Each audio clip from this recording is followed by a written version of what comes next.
চাঁদা দাবি ও মালামাল ছিনতাইয়ের অভিযোগে যৌথ বাহিনীর হাতে আটক হয়েছেন এনসিপির মুখ্য সংগঠক। ঝালকাঠিতে পথসভা শেষে পটুয়াখালী যাওয়ার পথে এনসিপি নেতাদের বহনকারী গাড়িবহর আটকে দিয়েছে। এর আগের বার আমাদেরকে বলছে আপনি এরপরে মাইক নিয়ে যে কথা বলবেন সেটা হচ্ছে রাস্তা খালি হবে, ঠিক আছে? সাংস্কৃতিক মন্ত্রী মহোদয় খালিদ ভাইয়া, তাকে বললাম। তারপরে আমাদের তেজগাঁ থানার ডিসি ছিলেন আমাদের অনেক প্রিয় হারুন ভাইয়া।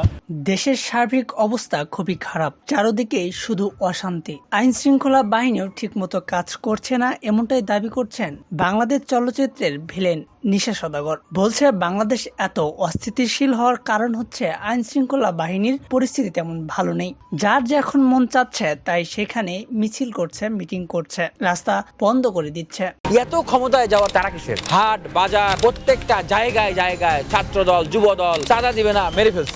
ঠিক একই সাথে সাধারণ জনগণও বলছে বিএনপি যে চাঁদাবাজি করে তার সাথেও নতুন দল এনসিপি তারাও চাঁদাবাজ হয়ে যাচ্ছে দিন দিন। এমন একটি তথ্য উঠে এসেছে, এনসিপির নেতাকে যৌথ বাহিনীর অভিযানে গ্রেপ্তার করে হাজার হাজার কোটি টাকা উদ্ধার। দেশ এখন কেমন পরিস্থিতিতে আছে চলেন একটু বিস্তারিত দেখে নেই। দেশে আমরা শান্তিতে আছি কতটুকু, দেশের আইন শৃঙ্খলা পরিস্থিতির স্বাভাবিক অবস্থা কতটুকু, নাকি অস্বাভাবিক পরিবেশে বাস করছি, এরকম প্রশ্ন করার যখন কোনো প্রয়োজনীয়তাই নেই, যখন একেবারে দিনের আলোর মতো সব কিছু পরিষ্কার স্বচ্ছ কাচের মতো সব কিছু ঝকঝকে আমরা দেখতে পাচ্ছি, আমরা চরম বিশৃঙ্খল পরিবেশে বাস করছি, চরম অশান্তিতে বাস করছি, জনজীবনে নিরাপত্তা নেই, সেই সময় সরকারের পক্ষ থেকে শান্তির বার্তা শোনানো হলো।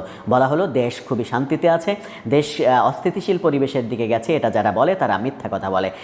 সরকারের বিবৃতিটা আপনারা দেখে নিতে পারেন, সেখানে তারা ইংরেজিতে এই বিবৃতিটা দেওয়ার চেষ্টা করেছে।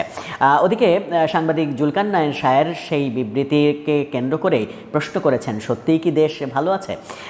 এদিকে আরও একটি নিউজে জানবেন, অন্তর্বর্তী সরকারের প্রধান কাজ সব প্রতিষ্ঠানের শৃঙ্খলা এনে গ্রহণযোগ্য নির্বাচন আয়োজন করা। গণ অভ্যুত্থানের মধ্য দিয়ে দায়িত্ব আসা অন্তর্বর্তী সরকারের প্রধান কাজ রাষ্ট্রের সব প্রতিষ্ঠানের শৃঙ্খলা প্রতিষ্ঠার মাধ্যমে একটি অবাধ, সুষ্ঠু ও গ্রহণযোগ্য নির্বাচন আয়োজন করা। গণ অভ্যুত্থানের মাধ্যমে রাষ্ট্র গুরুত্বপূর্ণ প্রতিষ্ঠানের সংস্কার যে আকাঙ্ক্ষা সৃষ্টি করেছে তা অপেক্ষা করার সুযোগ নেই। সরকারের দক্ষতার সঙ্গে বিষয়গুলো সাবধানের জন্য জরুরি পদক্ষেপ নিতে হবে। সোমবার রাজধানীর ইঞ্জিনিয়ার্স ইনস্টিটিউশন মিলন আয়তনে আয়োজিত এক শোক সভায় লিখিত বক্তব্যের এসব কথা বলেন গণফোরামের ইমেরিটার সভাপতি ডক্টর কামাল হোসেন। তার বক্তব্য পড়ে শোনান গণফোরামের সাধারণ সম্পাদক মিজানুর রহমান। মুক্তিযোদ্ধার অন্যতম সংগঠক ও গণফোরামের সাবেক সভাপতি মোস্তফা মহসিন মিন্টুর স্মরণে এই শোক সভা আয়োজন করা হয়। আওয়ামী লীগের শাসনের 15 বছর গণতন্ত্র ও ভোট অধিকার প্রতিষ্ঠায়